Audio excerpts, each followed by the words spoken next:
सिंह साहब, मेरा अगला सवाल ये है कि एक तो इसमें इंटरनेशनल डायमेंशन है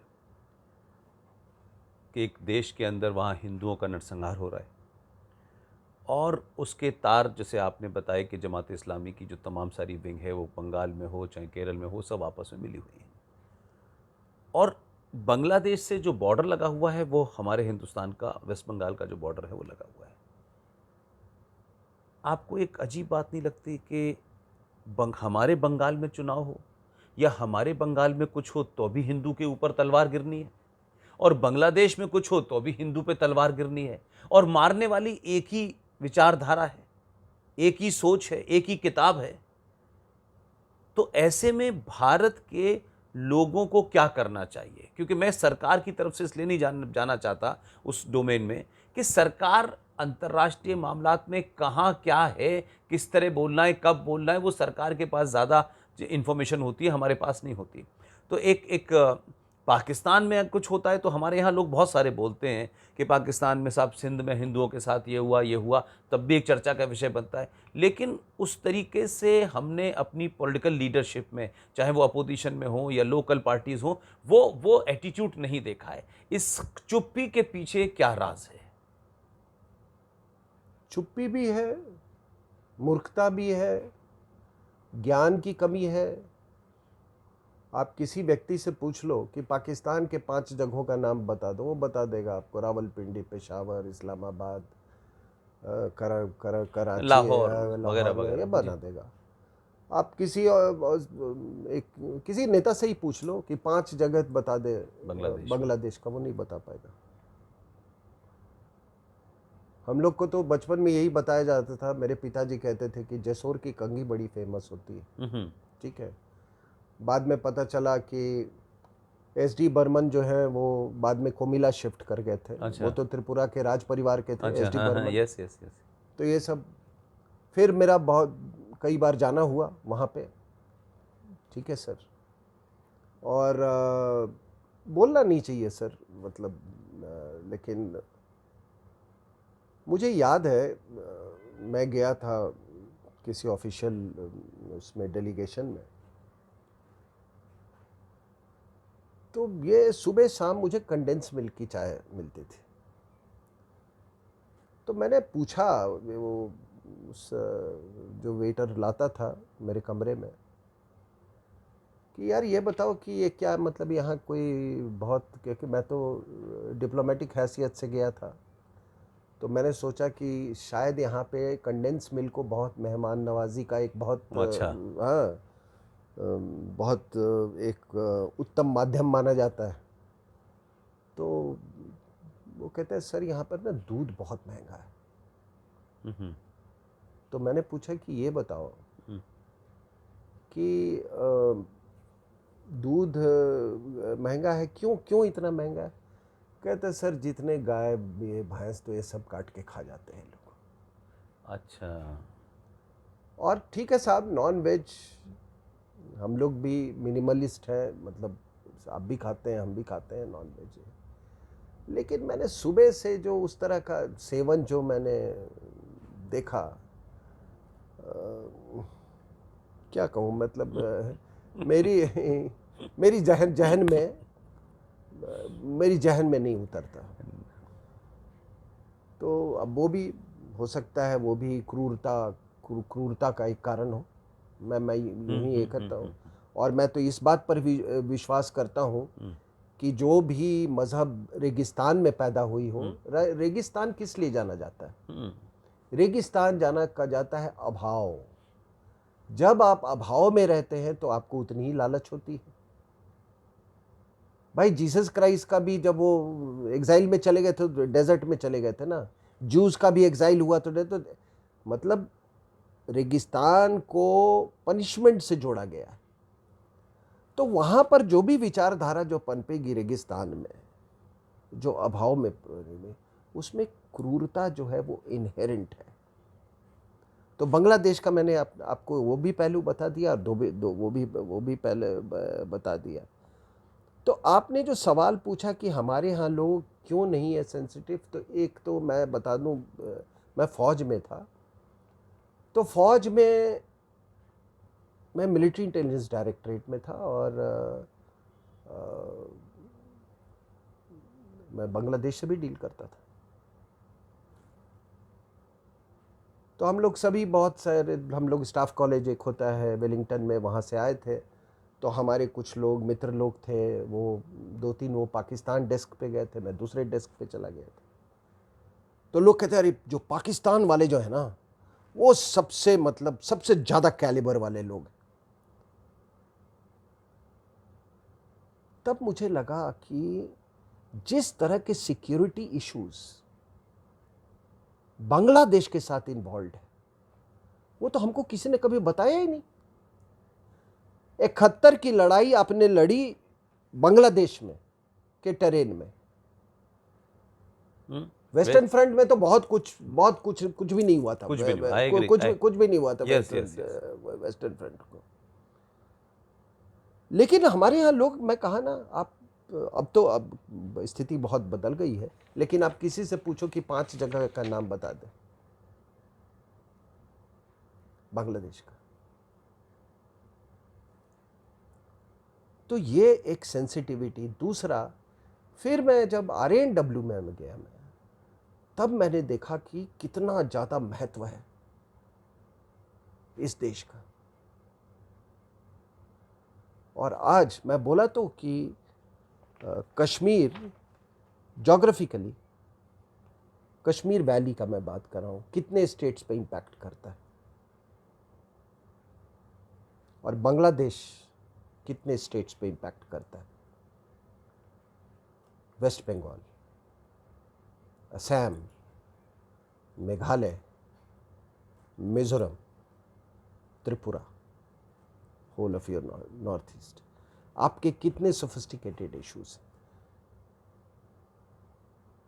लोगों को ये भी नहीं समझ में आता है कि जो सबसे बड़ा, आपके कई आर्गुमेंट हो सकते हैं कि बांग्लादेश हमने क्रिएट क्यों किया। हम अपने, वो चौवेन लाई ने बोला ना कि भारत ने एक पत्थर, एक रॉक क्रिएट किया जो कि उसके पैर पे गिरेगा।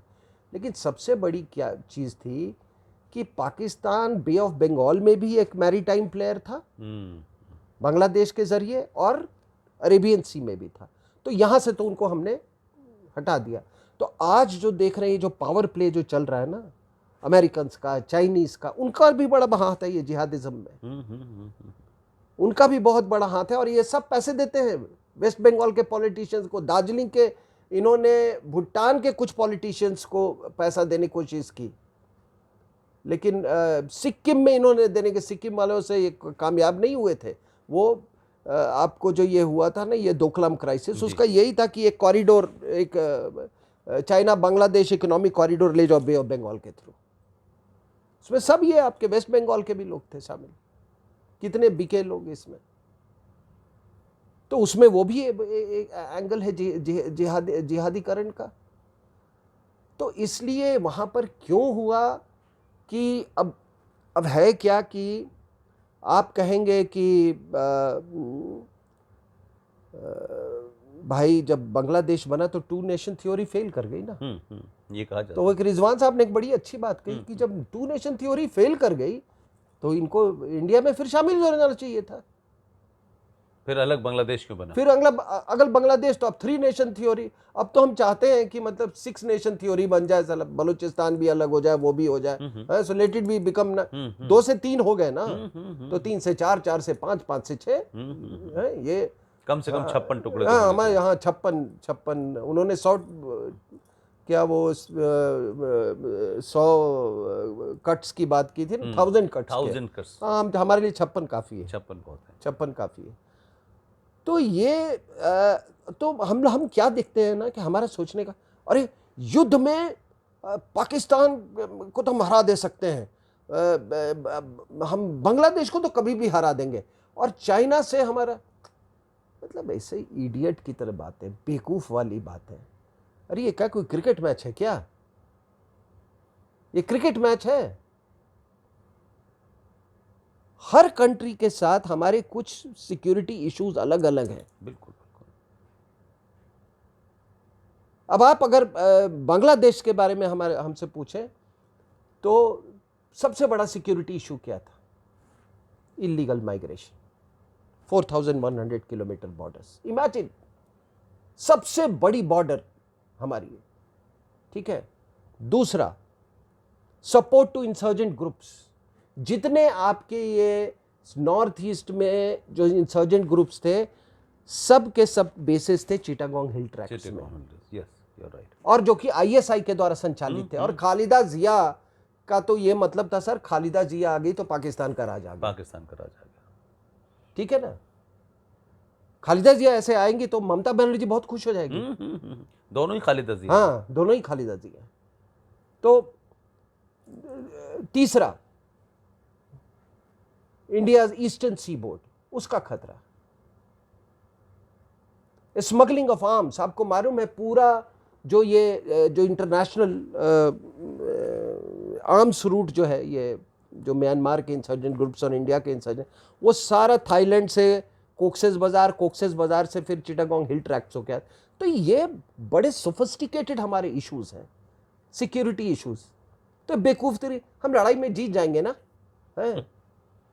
तो अभी क्या हो रहा है, ये जो पलायन जो हो रहा है, और आपको मैं बता दूं कि आप देखो, आप कह रहे हो ना कि कश्मीर से और इसका कैसे लिंकेज है। 2017 में जो बशीर हाट मैंने बताया ना कि एक फेसबुक का, साहब वो तो बहाना है। जब किसी को मारना होता है, दंगे करवाने होते हैं, एक कुरान का वो लिया है, किसी ने कुरान पढ़ा नहीं है इनको, वो बंगाली को कुरान क्या अरबिक क्या समझ में आएगा, तो नजरुल इस्लाम को पढ़ हाँ, रहा है नजरुल, हाँ, वो उसने कर दिया लेके।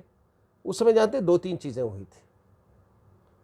उस समय क्या हुआ था कि मोदी साहब गए थे, उन्होंने अमेरिका की यात्रा की थी, यूएस की, और वहाँ के स्टेट डिपार्टमेंट ने उसी समय उसी यात्रा के दौरान सैयद सलाहुद्दीन को ग्लोबल टेररिस्ट डिजिग्नेट कर दिया था, पहला चीज।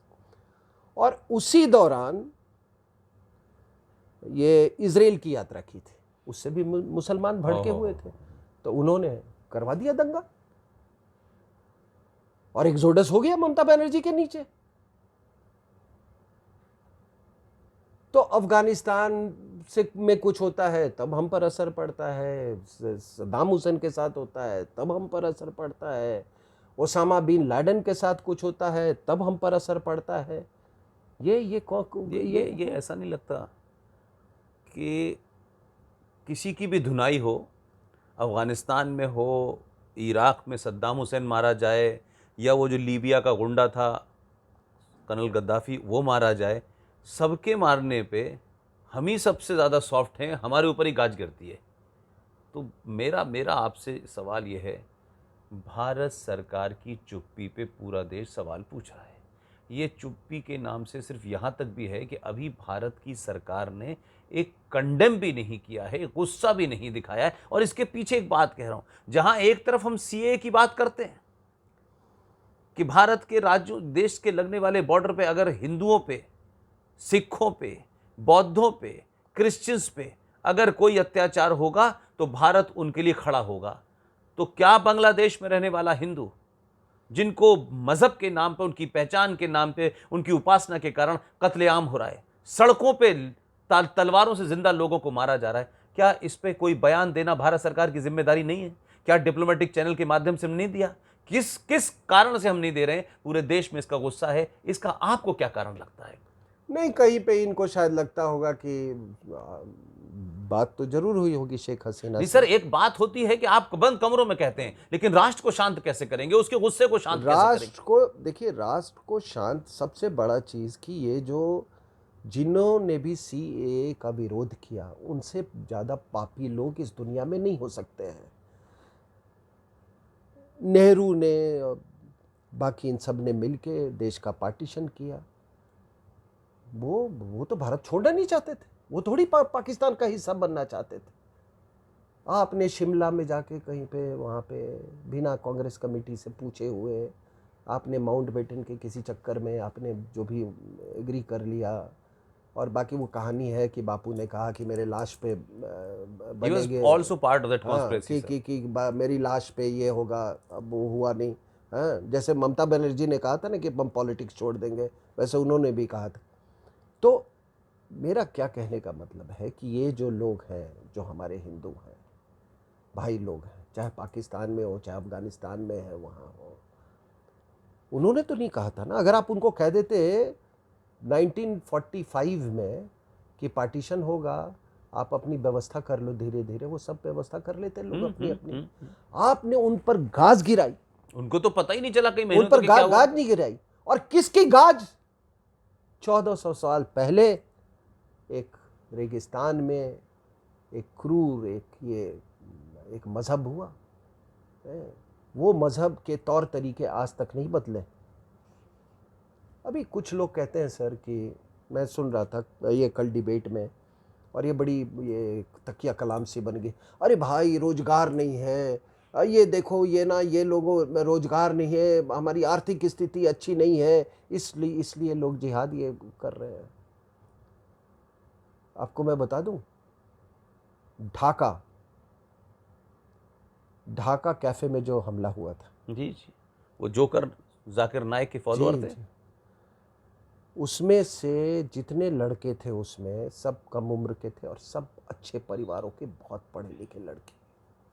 और जिस तरह से अभी आपने देखा ना, कश्मीर में लाइन से खड़े करके वो जो हमारी सिख स्कूल टीचर थी, उनका जिस तरह से ये हुआ, उसी तरह से उनको खड़ा किया गया, उनसे बोला गया कि कलमा पढ़ो। जो कलमा पढ़ा उसको तो इन्होंने छोड़ दिया, जो बुरके में थी उसको छोड़ दिया, दो महिला जो बुरके में नहीं थी उसको मारा, और बाकी 29 में से 17 जो थे वो फॉरेनर्स थे, इटालियंस थे, जापानीज। बिल्कुल वही तरीका जो आपने श्रीनगर में देखा। तो इस्लाम का तरीका, चाहे वो नॉर्वे में हो, चाहे वो ब्रिटिश एमपी का, अभी सब दशहरे के टाइम पे हो रहा था, अब उधर का हो सकता है कोइंसिडेंस। आप सोचिए साहब कि तीर अंदाजी कर रहे हैं, ये जिहादी ओलंपिक में तो नहीं कर सकते तीर अंदाजी, नॉर्वे में वो तीर अंदाजी कर रहे हैं, उसमें 5 को मारा उसने, ठीक है। वो कन्वर्टेड मुसलमान था, डैनिश ओरिजिन का था, माँ कहीं की बाप कहीं का है, उसने तीर अंदाजी से मार दिया। इंग्लैंड में जो वो डेविड जो थे एमपी, वो चर्च में अपने कॉन्स्टिट्यूएंट से मिल रहे थे, वो आया बंदा मार दिया उनको। तो आप पैटर्न और तरीका और क्रूरता आप, तो आप मेरे से पूछ रहे थे कि इसका सल्यूशन क्या है। इसका सल्यूशन क्या है कि इस्लाम को समझो, इनकी किताबों को समझो, और ऐसी नीति बनाओ कि यहाँ से जो इस्लाम का जो वहशीपन है और क्रूरता है, उसको रोल बैक हिंदुस्तानी कर सकता है। और उसमें आप गाली भी सुनोगे, हाय तौबा भी लोग करेंगे कि देखो ह्यूमन राइट्स का क्या रहा है, ये क्या हो रहा है यहाँ पे तो पूरी दुनिया में ये जो नरसंहार हो रहा है, ये ह्यूमन राइट्स नहीं है। ना, ये नहीं है सर। तो इसका मतलब है कि आपकी बात से एक बात और निकलती है कि ये जो पाखंड भी चला हुआ है ना हमारे यहाँ, कि सब भारत का इस्लाम और भारत का मुसलमान अलग है, और देखिए सऊदी अरब का अलग है, ईरान का अलग है, इराक का अलग है। ये मक्कार, पाखंडी, कायर, डरपोक लोगों ने एक शील्ड क्रिएट की है कि भारत का मुसलमान जो है उसका इस्लाम दूसरा है, ये मिली जुली संस्कृति, ये गंगा जमुना, ये भाईचारा, ये मतलब आप कह रहे हैं कि जो आतंकवाद अल जावरी कर रहा है, उसामा बिन लादेन कर रहा है, वही याकूब मेनन जो सी है वो भी कर रहा है। वो आईएसआईज में भर्ती होने के लिए भारत के टैक्स पे पले हुए हिंदुओं के पैसे से वो लड़की जाती है, जो आईएसआईज के अंदर बंगलौर से भी जाती है, मुंबई से भी जाती है। देवबंद कहाँ है सर? उत्तर प्रदेश के सहारनपुर में है ना। अब बरेली से है, लेकिन वो भी वेस्टर्न यूपी में है, वो भी यूपी में है। कहाँ इनके तार जुड़े हुए हैं सभी के? एक के अफगानिस्तान में, सभी का तो यहीं से तार जुड़ा हुआ है ना। मैंने कहा तो अम्मा तो यही बैठी है, अम्मा यही बैठी है, खालाएं अलग अलग हैं। फिर ये कैसे ये कहते हैं कि ये यहाँ के मुसलमान अलग हैं? हाँ, तो मैं कह रहा था, लोग कहते हैं ना कि आप बेरोजगार नहीं है, तो मैंने ढाका उसका एग्जाम्पल दिया आपको, ढाका कैफे में हमले करने वालों को। मैं कहता हूँ कि चलो बड़ी अमीरी आ जाए, सबको रोजगार मिल जाए, ऐसे भी क्या जूता बेचना रोजगार नहीं है? फल बेचना रोजगार नहीं है? पीतल के बर्तन बेचना रोजगार नहीं है? कार मैकेनिक होना रोजगार नहीं है? आप बताइए। नहीं, कार मैकेनिक होना भी रोजगार है, और कार चोरी करके मेरठ के बाजार में, चोर बाजार में समाप्त करना भी रोजगार है। वो रोजगार है। तो अच्छा चलो, ये सब आपको सबको सरकारी नौकरी दे दी हमने, आप में बहुत अमीरी आ गई, तो क्या मदरसे बंद हो जाएंगे? आप अमीरी की बात कर रहे हैं, अभी झारखंड के अंदर एक आईपीएस ऑफिसर अपने घर में बैठ करके जिहाद की ट्रेनिंग करा रहा था, तो क्या वो पढ़ा लिखा नहीं था? आईपीएस ऑफिसर था, सरकारी बंगले में क्या कहते हैं वो जिहाद की ट्रेनिंग दे रहा है, कन्वर्जन की ट्रेनिंग दे रहा है। तो कौन सी पढ़ी लिखी बात कर रहे हैं सर आप? पढ़े लिखे होने से क्या फर्क पड़ने वाला है? तो वही मैं कह रहा हूं कि क्या मदरसे बदल जाएंगे? क्या मस्जिदों में कुतबे बदल जाएंगे? क्या कुरान बदल जाएगा? क्या हदीस बदल जाएगा? वो हदीस जो कहती है गज़वाए हिंद, वो बदल जाएगा?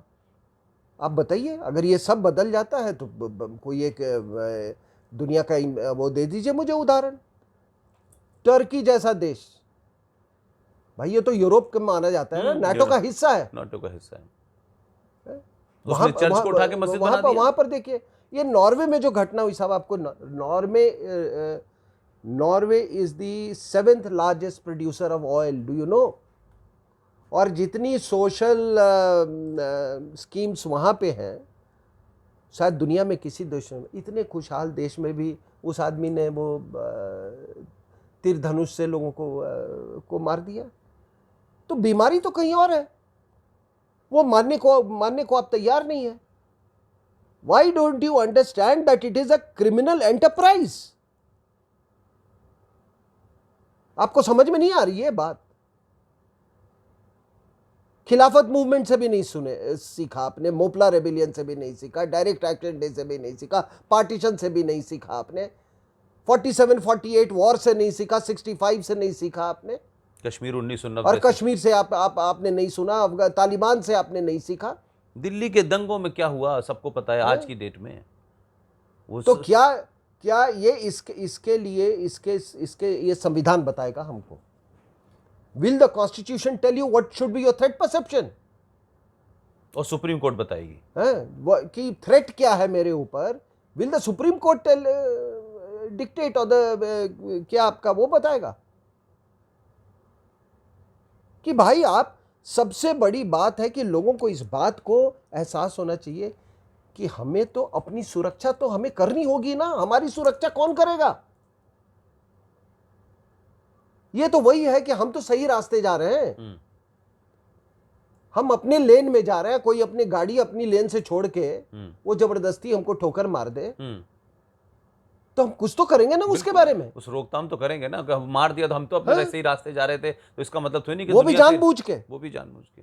और एक बार नहीं, लगातार हो रहा है ये पिछले 500 साल 70 सालों में। दूसरी बात साहब, एक सबसे बड़ी बात ये है कि मैं जब कह रहा हूं ये 1400 साल का criminal enterprise, why I am telling you criminal enterprise? देखिए, जिस मजहब में निंदा की संभावना ना हो, जिस मजहब में अभिव्यक्ति की आजादी ना हो, जिस मजहब में औरतों को आजादी ना हो, निंदा को आप ब्लास्फेमी कर देते हैं, तो ठीक है सर। तो ये बताइए कि जब निंदा ही नहीं होगी तो स्टेट कैसे माइनॉरिटीज को प्रोटेक्ट करेगा उस समाज में?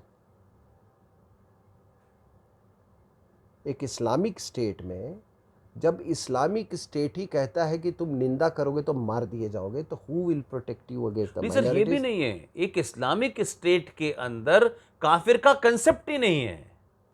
अल्लाह के सिवा किसी दूसरे की इबादत करने की इजाजत ही नहीं है। तो फिर आप निंदा तो छोड़ दीजिए ना, आपका वहां अस्तित्व है ही नहीं किसी इस्लामिक स्टेट में। तो अगर मान लीजिए कि ये जितने जिहादी हैं, इनडायरेक्टली क्या है स्टेट के साथ, अभी जैसे पाकिस्तान का आपने कही है, वो ग्रंथी की बेटी को उठा लिया, शादी कर दी। अब इन्होंने कहा भाई मेरी बेटी वो नाबालिग है, उसको लौटा दो। उन्होंने कहा नहीं, जब शादी हो गई तो इसने इस्लाम कबूल कर लिया, हो गई बात। अब इस्लाम छोड़ेगी तो उसको सजाए मौत मिलेगी। तो स्टेट ही इसको एनकरेज कर रहा है जब तो माइनॉरिटी वहाँ का किसके पास जाएगा, आप बताओ। Absolutely. That is what I am saying, कि जब स्टेट ही इन जिहादियों के साथ मिल गया है, जब वो निंदा नहीं परमिट करता, वो कहते हैं नहीं आप निंदा नहीं कर सकते, एक तरह से कि इसने किया सो ठीक किया। स्टेट यही कह रहा है ना कि भुट्टो ने ब्लास्फेमी का लॉ लाया था, आज वहां भी वही हो रहा है। किसी की जमीन कब्जा करने, किसी को करना, एक कुरान से एक कागज निकालो कहीं पे डाल दो जाके। वो फेमस केस था जिसके जरिए और वो साहब एक बात बता दो कि ये जितने ग्रंथ होते हैं पढ़ने के लिए है ना, पढ़ने के लिए, इंटरनलाइज करने के लिए, उसको अपने जहन में उतारने के लिए, कि वो क्या है, मतलब उसको क्या सजा के वो रखने के लिए, और बस आप पुलिसिंग करते रहो कि किसने इसमें से कागज फाड़ दिया। आप, मैं बता दूं ना, ये इतने हल करते हैं ना, आप 10 पेजेस कुरान की सॉरी आप निकाल लो, कुछ और डाल दो, मान लिया, और वो कुरान आप बांट दो, 90% लोगों को पता नहीं चलेगा कि आपने उसमें क्या डाला है, क्योंकि ये पढ़ते ही नहीं है, ये पढ़ते ही नहीं। लेकिन मेरा आखिर में आपसे फिर एक सवाल है सर, और आखिरी सवाल है सर। भारत में जो गुस्सा है लोगों को, क्योंकि अभी चंद महीनों पहले भारत में हजारों हिंदुओं को ममता बनर्जी के राज में इलेक्शन की भेंट चढ़ गए। जवान जवान लड़कियां, माएँ बहनें घरें छोड़ के जंगल में चली गईं। बाकायदा वीडियो आए, अखबारों में छपा कि उस मुसलमान जिहादी मुल्लाओं ने ये कहा कि तुम्हारी बीवी 2 दिन हमारे साथ रहेगी, तब हम तुम्हें आने की परमिशन देंगे। ये खुलेआम भारत में हो रहा है। यही बांग्लादेश में हो रहा है। वही प्रतिक्रिया हम हिंदुओं की देख रहे हैं फेसबुक पे, ट्विटर पे, ये करना है, ये करना है। अरे ये सब करना है, लेकिन अगर सरकार किन्हीं कारणों से उस पर खामोश है, तो भारत राष्ट्र को अपनी प्रतिक्रिया देने से किसने रोका है?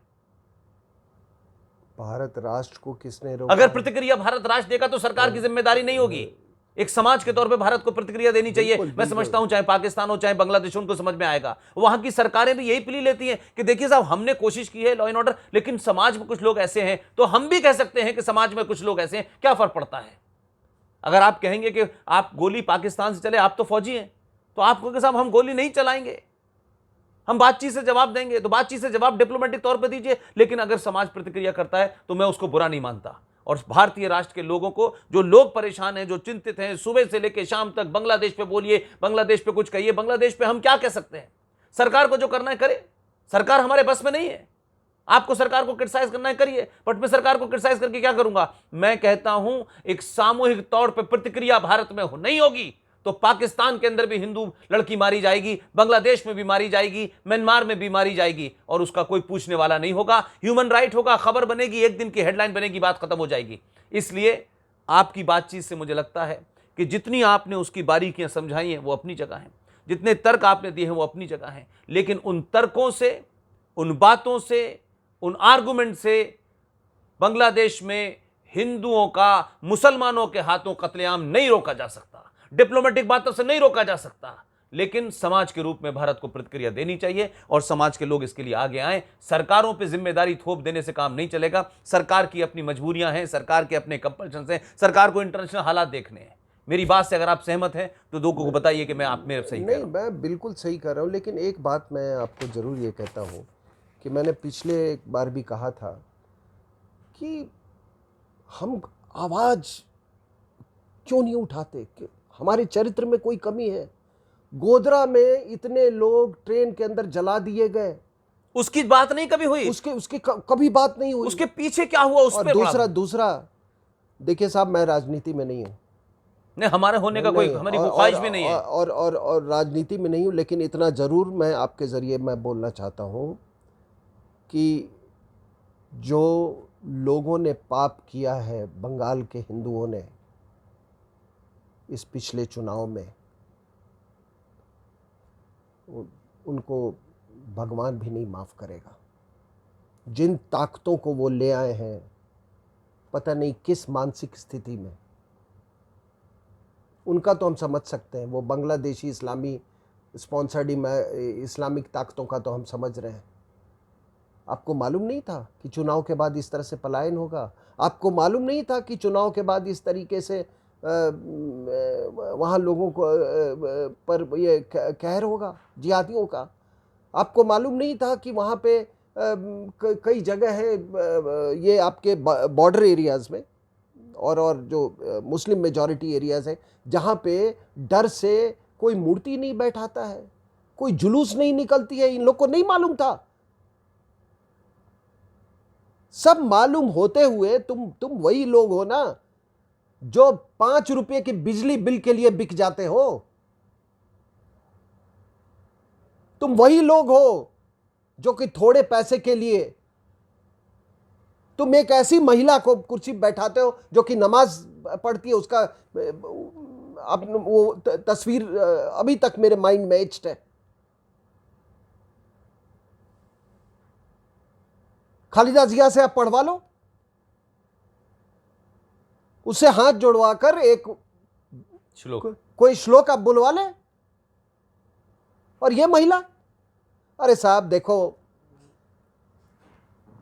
मैंने कहा कि अगर मजहबी सुप्रीम होता तो फिर ईस्ट पाकिस्तान बांग्लादेश क्यों बना? और समस्या ये है कि मक्का मदीना इनसे बहुत दूर है। बगल में जो गंगा और जिसको वो पद्मा नदी का कहते हैं वो नज़दीक है, उसको तुमने छोड़ दिया और मक्का मदीना की तरफ चले गए। अरे इन बांग्लादेशियों को मैं ये भी बोलना चाहता हूँ, और ये ममता बनर्जी भी सुन लें इसको, अपने यहाँ भी मुसलमानों को कह दें कि जब पंजाबी मुसलमान तुम्हारा नहीं हुआ, जब पठान तुम्हारा नहीं हुआ, तो अरब तुम्हारे खाक होंगे। Very well sir. अरब तुम्हारे खाक होंगे। ये महिला, आप सोचो कि उर्दू टीचर्स का स्पेशल अपॉइंटमेंट करवाया इसने, जबकि वहां की भाषा बंगाली है, मुसलमानों की। ये तो बिल्कुल होनी चाहिए। ये बिल्कुल उर्दू कौन सी भाषा है? इसको आती है उर्दू? जैसे कश्मीर में भी ये हुआ, कश्मीरी भाषा नहीं रखी, उर्दू रखी। ये भी क्या कहते हैं, मुझे बंगाल की महबूबा मुफ्ती से ज्यादा कम नहीं लगती। इससे पूछो ना कि मैडम थोड़ा बोल दीजिए ना उर्दू में, मेरे महबूब का यामत होगी, मैं ये हमेशा है। या इफ्तदा इश्क में तो कुछ है, बोले इफ्तदा इश्क में की होबे है, आला जाने की होबे है, उसे बोला भी नहीं जाएगा। और उर्दू के टीचर से पॉइंट कर रही है ये। That's all agenda, sir, all agenda. नहीं तो एजेंडा लोगों को समझ में आनी चाहिए ना ये बात। That's right. तो भुगतो। तुम क्या सोचते हो कि कलकत्ता में तुम कोलकाता, चलो कोलकाता में तुम बहुत सेफ हो। अभी ये शायद इनके बाप दादों ने बताया नहीं कि 1946 में डायरेक्ट एक्शन डे में क्या हुआ था, नोआखाली में क्या हुआ, इनको बताया नहीं था। वही तो और इस बार भी हुआ है सर। हाँ, वही तो मैंने, इस बार भी नोआखाली में मंदिरें तोड़ी गई। वही मैंने कहा। इतिहास बहुत सारे लोगों को लगता है ना, ज्ञान बहुत देते हैं, सड़क पर खड़े होकर के उल्टे हाथ पे चलते हैं, सीधे हाथ पे खाना खाते हैं, इनको बड़ा ध्यान है। मैं समझता हूँ कि सर आपने अपनी बात को रखा, और सबसे बड़ी बात यह है कि देश में जो गुस्सा था, और ख़ासतौर से आपको लेकर के लोगों ने मुझसे कहा कि इस पे बातचीत होनी चाहिए, और सरकार क्यों चुप है और देश में क्या और हालात हैं इस पे बोलना चाहिए। आपने, मैं समझता हूँ कि सारे डायमेंशंस को कवर किए, आपने अपना समय दिया, इसके लिए बहुत बहुत धन्यवाद। Thank you very much sir, thank you very much sir.